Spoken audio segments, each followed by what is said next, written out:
Hai, pernahkah kamu bertanya-tanya kenapa burung suka terbang berputar-putar? Itu disebabkan oleh termal. Termal seperti gelembung besar udara hangat yang bergerak naik dari permukaan tanah. Pernahkah kamu menerbangkan layang-layang saat cuaca berangin dan menyaksikannya bergerak naik turun? Bayangkan jika anginnya hangat alih-alih dingin, dan kamu adalah burung atau pesawat luncur. Nah, angin hangat itu adalah termal. Termal terjadi saat matahari memanaskan bumi, dan udara di dekat permukaan tanah menjadi hangat dan bergerak naik. Ini menciptakan kolom udara naik dan bisa ditunggangi burung serta pesawat layang untuk terbang ke angkasa. Sama seperti menggunakan angin untuk menerbangkan layang-layang, burung bisa menggunakan termal untuk terbang tinggi tanpa mengepakkan sayapnya terlalu sering. Mereka bisa berputar-putar di dalam termal dan terus terbang lebih tinggi tanpa mengeluarkan banyak energi. Burung yang sering melakukan mode terbang berputar-putar ini adalah burung pemangsa besar seperti elang, burung pemakan bangkai, dan raja wali. Ketika berputar-putar di langit, burung-burung ini terlihat seperti hanya melayang-layang di sana. Tapi sebenarnya tidak. Ini semua karena termal. Termal membantu mereka karena saat terbang lebih tinggi tanpa merasa lelah, mereka bisa lebih mudah mencari makanan atau mengawasi pemangsa dari posisi bagus di langit. Termal juga penting bagi beberapa hewan terbang lainnya, seperti serangga. Kamu mungkin sering melihat banyak burung terbang berputar-putar bersama. Terus bersama-sama membantu mereka menghemat lebih banyak energi. Beberapa jenis burung, seperti angsa dan bebek, sering terbang dalam formasi V untuk menghemat tenaga. Menariknya, semua burung dalam kawanan bergantian memimpin formasi V. Saat terbang, burung yang berada di depan akan kelelahan, lalu mundur, dan burung lain menggantikannya sebagai pemimpin. Dengan begitu, setiap burung punya kesempatan untuk beristirahat dan menghemat energi. Termal juga bisa menciptakan badai dahsyat seperti badai petir. Dan kadang, ketika kita melihat burung terbang berputar-putar atau membentuk huruf V, itu karena mereka merasakan badai akan datang. Hal ini terjadi karena cuaca buruk terjadi beriringan dengan tekanan rendah. Sistem tekanan rendah adalah wilayah di atmosfer yang tekanan udaranya lebih rendah daripada wilayah sekitarnya. Saat tekanan berkurang, ini menyebabkan udara bergerak dan menciptakan angin. Jika ada cukup uap air di udara, tekanan rendah bahkan bisa menyebabkan badai petir, hujan lebat, hingga angin topan. Burung-burung yang bermigrasi seringkali menggunakan indera pendengaran dan penglihatan yang tajam untuk mendeteksi perubahan kondisi cuaca. Saat badai mendekat, bisa terjadi perubahan tekanan udara, kecepatan angin, dan suhu yang memengaruhi perilaku mereka. Beberapa hewan lain juga memiliki perilaku menarik saat cuaca buruk datang. Sapi dan hewan ternak lainnya berkerumun dalam satu kelompok untuk mencari kehangatan dan perlindungan selama badai. Selain itu, sapi biasanya berbaring di ladang sebelum badai datang untuk mengurangi rasa tidak nyaman. Atau setidaknya begitulah yang mungkin kamu dengar. Atau mungkin informasi ini baru bagimu. Konon, sapi bisa memprediksi cuaca dan berbaring karena merasakan penurunan tekanan udara yang terjadi saat badai mendekat.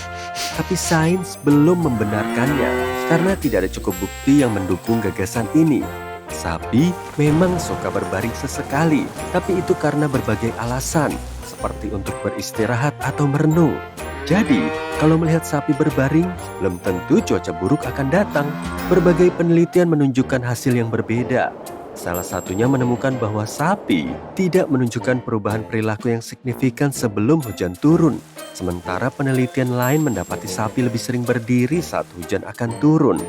Tampaknya, belum ada yang menanyakan hal ini kepada sapi-sapi tersebut, yang berarti informasi ini belum tentu benar. Hewan amfibi seperti katak atau kodok bisa memberi kita informasi tentang fenomena alam. Saat mendengar katak bersuara lebih keras dan lebih lama dari biasanya, itu mungkin menandakan badai akan datang. Katak peka terhadap perubahan kelembaban dan tekanan udara, serta cenderung menjadi lebih aktif dan bersuara sebelum badai. Sementara penelitian menunjukkan kodok bahkan bisa memprediksi gempa bumi. Hal ini karena sebelum gempa bumi, terjadi perubahan kimiawi pada kolam tempat kodok hidup. Pergeseran tanah menyebabkan perubahan ini yang kemudian menyebabkan kodok meninggalkan rumah mereka. Para ilmuwan meyakini kita harus mempelajari pola-pola ini untuk memprediksi gempa bumi dengan lebih akurat. Anjing juga bisa merasakan badai dan guntur. Anjing bisa merasakan perubahan tekanan udara di atmosfer, serta punya indera pendengaran dan penciuman yang lebih baik daripada manusia.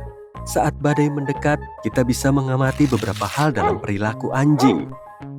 Misalnya, mereka mungkin menjadi lebih gelisah atau tidak mau ditinggal, terengah-engah, atau mondar-mandir, serta berusaha sembunyi di tempat yang aman. Ini karena anjing bisa merasakan listrik statis yang terkumpul di udara sebelum badai dan menjadi cemas atau takut dengan suara keras serta kilatan petir.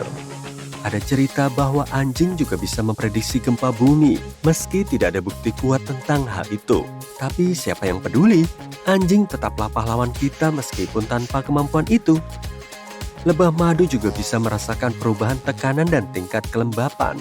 Jadi, mereka menggunakan informasi ini untuk memprediksi kapan akan terjadi badai. Lebah adalah serangga sosial yang hidup dalam kelompok besar di sebuah sarang atau koloni. Itulah kenapa memprediksi cuaca sangat penting bagi mereka.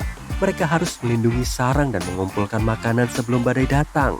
Oleh karena itu, bagi lebah, cuaca buruk bisa menjadi liburan yang sudah lama mereka nantikan, yaitu bersantai dan memakan semua makanan yang sudah mereka kumpulkan.